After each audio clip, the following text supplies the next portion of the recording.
Good morning, friends, and welcome to my Friday, July 9th Paycheck by Paycheck Budgeting video.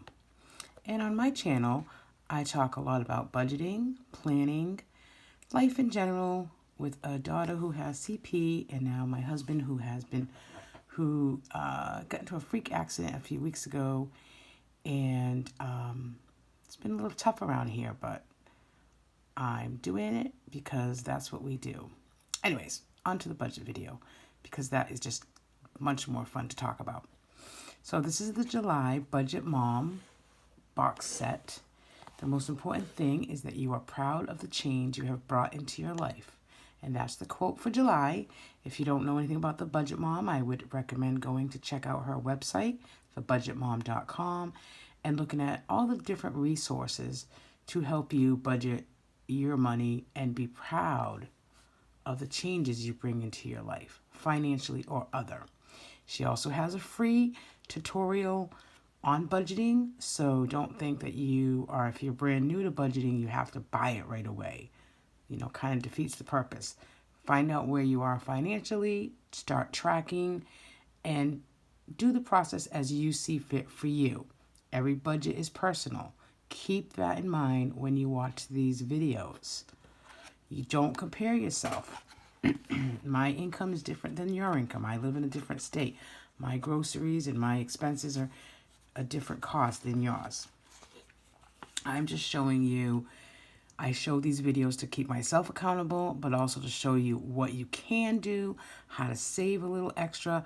But my income and my deposits into this one personal account usually covers envelopes, my variable expenses. I concentrate on a few on a monthly basis, and all sinking funds for the household, which again, this changes month to month. I concentrate on a few, and then I move on to the next month. Trying to do it all at one time can get very overwhelming, and you don't want that to happen. So I do keep a cushion in my checking account, and I try to keep $200 at all times. So last week I did use some of the cushion. So my starting rollover cushion, and this is where I put my income. As you can see, there's quite a bit of income this week, just because things come in the beginning of the month. But I have a cushion in my checking account of $100. My balance checking account was $22.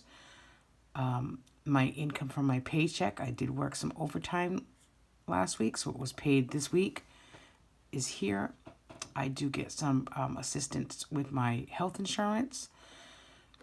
And then I did transfer some income in from my savings account to help pay for a special deposit. And then I got my last of my daycare reimbursement of $60. I actually have not received that yet, but I think it should be here tomorrow, Saturday, or Monday. So that's why I've already added it into this income here. So I have about $1,504 to work with, which is, trust me, very high for 1 week. It's never that. So because I already had a $100 cushion, I decided to put another $100 into my cushion and keep it there. So I have $200 into my cushion. I put the rollover starter cushion here. I take it out here, so I'm not spending it. I'm going to pay my Avenue credit card. And so what I do before I even start this budget by paycheck bill tracker is I look at my month, my overview for the month, and I say, okay, so what's coming up? This is payday today, but what's coming up this week that I would need to make sure I put money aside for? That's kind of how I do it. So I have 2 child care expenses here that I have to pay. I have a credit card due on the 13th and a credit card due on the 15th. So instead of waiting like to the 16th to kind of backtrack these, I use this paycheck to decide what needs to be pulled or put aside, paid, and I do pay these earlier. So, and you'll see that here. So I have my cushion of $200. I have my Avenue credit card of $50. I have my credit card of $100. I did take out the $500, which was that the savings transfer of $300 and plus another additional $200 is we're getting a dog and we're doing a deposit. So I'm going to give her $500 for the dog deposit. And then I paid our utility bill of $25.10 for gas in the house for the month of June. So then I need to tally these up, put the leftover here, carry that here. So in the actual column, I budget what I want to put in envelopes. In the actual column, I write down what I actually took out. So it is going to be the same this week. I budgeted $60 for groceries, personal $30 for myself, $50 for dine out, and extra childcare $120. Now the reason why I put so much in here is $120 covers me for 4 weeks. So if I go back to the calendar, I have childcare here that I have to pay for and childcare here. And then we are looking at somebody that might work with us maybe a couple nights a week or the weekend. So I just put extra in case we do have that person to start training with Grace and ourselves. Then there'll be a little extra so I can pay her. So, and because I had extra income this week, that's how I can put extra in the extra childcare. So I hope that makes sense. So then over here, actually, when I stuff my envelopes tonight, when I put $60 in groceries, I'll write that down. When I take out $30, I'll put that here, and then I'll add up the actual column. So my sinking funds this month, what I'm concentrating on is the monthly challenge of July. So this is extra Christmas money. So January was $10, February is $20, March is $30, so July is $70. I put some money in last week, and I'm gonna put in $20 this week. My word challenge, I take a word of the month. It's gonna be surfing this month, as my daughter does participate in surf therapy, and that'll be $100 total will be the envelope. So I'm putting $25 in this week. I started the 100 envelope challenge in January, but I really haven't put much in it. So because I had extra income this week, I am deciding to put $22 in the 100 envelope challenge as well as $13. Now the 100 envelope challenge is you number envelopes 1 to 100 and then you put that denomination in there as often as you want to. Some people do it weekly, some people do it monthly. I think I skipped June and May just because I didn't have extra money to do it. So, but this week I am going to do it. And then I owed Gracie's birthday envelope $50, so I'm putting that back in this week. And the pink are automatic transfers that I don't even see the money come out or deposited into their respectful accounts, but I do it weekly, so I really like automatic transfers. If you're looking to save a little bit of money without thinking about it, that's a good way to do it. So I transfer $25 a week into my emergency fund, $10 for Christmas, and an alley bucket account of $20, and that's for car maintenance / house maintenance. So this total is $185. And then I turn here. I usually don't have extra money in savings or Amazon. Here I do put $15 extra savings. That's a weekly basis, but sometimes I do use that. But that's just to account it because I put $50 into an online account, 25 of it, and $10 of it is used in that automatic transfer that I just spoke about. So then there's 15 left, so I just put it here. And I can actually put it in actual because I know it's there.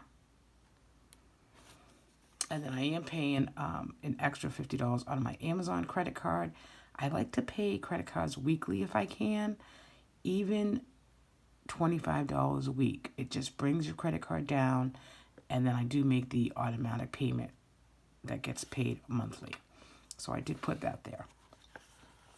So here's a breakdown of my cash envelope breakdown of the envelope money cash that I'm going to take out. I'm going to take out a total of $390. Groceries, myself personal, extra childcare, July challenge, the word,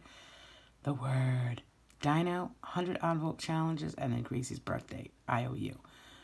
I write down the denominations that I want to get from the bank. I put their totals here. And then I have a little, I already put it in my wallet, but I have the little sticky note, and I give the check and the sticky note to the bank, and they're excited that they're going to give me 12 20s, 8 10s, 3 5s, 5 1s, and 150. And my money thoughts for the week is extra income equals stuffing some envelopes, especially those 100 envelope challenge. So that's my breakdown of my paycheck this week. If you see this sticking out, this is my budget category. The Budget Mom has this free on her website. So I use this every month for all my budgeting accounts, so I can keep track of exactly what color I track to what it represents. Yellow is my cushion weekly. Orange is the cash that I withdraw. Dine out debit. You don't want to see too many of those because I don't like to use my debit card to dine out. Sometimes you have to. So this is my expense tracker for the week. I just filled that out this morning. I start my starting balance of $122.29, and then I just put down cushion, my income, and then where we paid everything. And it looks clean, and I do it by paycheck. So this was last week's. I do a little key down here of what was spent. I'll do the same here for this week. And then at the end of the month, I fill in this worksheet. Where did my money go for July? And I can take it right from the key here versus, going back and checking it out here. So that's how I do it. It gives me a visual of what I spent for the month. And then later on in the month, which I still need to do June and May's, I look at this and do monthly spending comparison. What did I spend in June compared to July? So I still need to do June compared to May. And that's, something that I can do watching TV or late night. So that is my weekly budget for July 9th. And the most important thing I am proud of is how budgeting has come into my life and brought me joy, and it is my hobby. So I hope that you'll subscribe and like this video, and I thank you for watching. Have a nice weekend.